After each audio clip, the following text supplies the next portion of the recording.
নমস্কার। শ্রদ্ধেয় অসিত বাবু, আমরা শুনেছি যে আপনি একটা কবির দল গঠন করছেন। আমাদের সমাজে দেখা যায় অনেক কবির দল রয়েছে, প্রবীণ থেকে নবীন পর্যন্ত সকলেই কম বেশি আমাদের একাধিক কবির দল দেখতে পারি আমরা। তারপরেও আপনারা নতুন করে কবির দল গঠন করছেন কেন? আপনারা কি দিতে চাইছেন সমাজে যা অন্য কবির দলরা দিতে পারেনি? তেমন কোনো তথ্য আপনারা দিতে চাইছেন, নাকি ওই একই ধারা একই ঘরানায় আপনারাও চলবেন? তাহলে নতুন করে আপনাদের দল খোলার কারণ কি? ভীষণ গুরুত্বপূর্ণ প্রশ্ন করেছেন, তার জন্য প্রথমেই আপনাকে আন্তরিকভাবে ধন্যবাদ জানাই। তারপরে কয়েকটা কথার মাধ্যমে আমি আমার মতটাকে সংক্ষিপ্ত আকারে তুলে ধরার চেষ্টা করছি। সেটা হচ্ছে, বাঙালি সংস্কৃতিতে কবিগান একটি ঐতিহ্যবাহী যে বিনোদনগুলো রয়েছে বাংলায়, তার মধ্যে বিশেষ স্থান দখল করে আছে কবিগান। সেই কবিগানের যে ঘরানাগুলো, সেটা সময়ের সঙ্গে চেঞ্জ হয়েছে। আপনারা জানেন, সেই গোজলা বই বা ভোলা ময়রার আমল তো এখন নেই, বা তারকচাঁদ, হরিচরণ আচার্যের সেই যুগ, বা পরবর্তীকালে বিজয় রসিকবাবুর সেই যুগ এখন নেই। সময়ের সঙ্গে সঙ্গে পৃথিবীর সমস্ত কিছু পরিবর্তিত হয়, জড়তেও হয়, চেতনেও হয়, মনেও হয়, মননেও হয়, অভ্যাসেও হয়, জীবনেও হয়, সমাজ সংস্কৃতিতেও হয়। মানুষ না চাইলেও নতুন কিছু সৃষ্টি হয় এবং নতুন কিছু দেয়। মানুষ যদি নাও চায়, তবু তার অজান্তেই নতুন কিছু দেয়, কারণ সমস্ত কিছু একইভাবে ধরে রাখাটাই কঠিন, ধরে রাখা অসম্ভব, ধরে রাখা যায় না। নতুন কবির দল গঠনের পেছনে অনুপ্রেরণা হিসেবে কাজ করছেন গবেষক তাপস বিশ্বাস। তার বিশেষ অনুরোধ এবং উদ্যোগে আমাদের কয়েকজন উদ্যোগী মানুষ, বিশেষ করে যাদের নাম উল্লেখ করব, সেটা হচ্ছে আমাদের নিউ ব্যারাকপুরবাসী আমার অতি প্রিয় সঞ্জিত রয় দাদা, নিরঞ্জন দাদা, নদিয়ার শ্যামল বাবু, এরকম আরো কয়েকজন রয়েছে, আমাদের সুজিত বাবু, আমাদের বিপ্লব দা, আরো কয়েকজন রয়েছে। সবার নাম বলছি না মানে তাদের আমি গৌণ করছি তা নয়। এই উদ্যোগে তারা সামিল আছেন। বিষয় হচ্ছে, নতুন কথা এই দেওয়া যে কবিগানের ঘরানাতে পৌরাণিক আলোচনা, ভক্তি প্রসঙ্গ ছিল, সেটা তো রইল, সেটা আরো বিস্তৃতভাবে, আরো ডিপলি আধ্যাত্মিক আলোচনা হোক। নৈতিক শিক্ষার একটা জায়গা কিন্তু কবিগান চিরদিন। একসময় কবিগানের মধ্যে খিস্তি খেউর হতো। অন্তঃপুরবাসী যত মাতা ভগিনী, পিসিমাসি, তারা কিন্তু কবিগান শুনতে পারতেন না, বা তারা অনধিকারী ছিলেন, মানে গালি গালাজ এগুলো হতো। এই যে কবিগানের প্যাটার্ন, সেটাকে সমালোচনা করেছেন স্বয়ং কবি রবীন্দ্রনাথ ঠাকুর।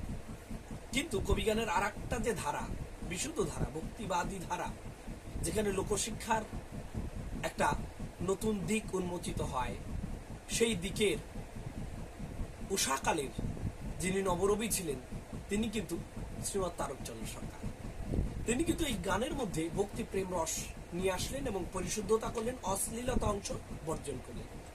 সখী-উক্তি, শ্রীরাম বিচ্ছেদ, এই জায়গাগুলো, ভাবাঙ্গ গীতি, এই জায়গাগুলো কিন্তু মুখ্য স্থান দখল করলেন। এরপর থেকে ভক্ত পরিমণ্ডলে, তাত্ত্বিক পরিমণ্ডলে কবিগানের কিন্তু জনপ্রিয়তা উত্তরোত্তর বৃদ্ধি পায়। আমরা যদি তারকচন্দ্রকে দেখি, তাহলে রসিক সরকার পর্যন্ত যদি টেনে আনি, তাহলে একটা ব্যাপক বিবর্তন আমরা লক্ষ্য করছি এবং তার সমৃদ্ধি ঘটছে এই ধারায়। তাহলে নতুন কি হলো? ভক্তিবাদের একটা ধারা আছে, পৌরাণিক একটা প্রসঙ্গ আছে, সামাজিক শিক্ষা একটা ব্যাপার আছে। তা বাদেও মানুষের লোকশিক্ষা বা জেনারেল নলেজ, সাধারণ জ্ঞানের বৃদ্ধিতে একটা কাজ করে, বিনোদনেও কাজ করে। এবার বিনোদনও সময়ের সঙ্গে বিবর্তিত হতে হয়, তা না হলে একঘেয়ে লাগে, ক্লিশে লাগে বিষয়টা। তাহলে এক হচ্ছে, বিনোদনের ঘরানাও ধীরে ধীরে চেঞ্জ হবে। নতুন আসছেন যারা কবি, বর্তমানে গাইছেন যারা নবীন প্রবীণ, তাদের সবাইকে ধন্যবাদ, প্রণাম। যারা এই ধারাটাকে ধরে রেখেছেন, তাদের মাধ্যমে আমরা বিনোদিত হচ্ছি, আমরা সমৃদ্ধ হচ্ছি। তারপরেও শাস্ত্রীয় জ্ঞানের যে গভীরতা, শাস্ত্রের মধ্যে যে ভালো মন্দ উভয় দিক নিয়ে যারা মন্দ বলছেন, তারা হয়তো মন্দটাই বলে যান। আমি উদাহরণ দিতে চাইছি না, তারা ভাববেন হয়তো ব্যক্তিগত আমার কোনো অশ্রদ্ধা তাদের প্রতি আছে, তা নয়। আবার যারা আছে তারা শুধুই প্রশংসাটুকুই করে যান, কিন্তু একটা বিষয়ের মধ্যে কিন্তু ভালো মন্দ মিশ্রিত থাকে।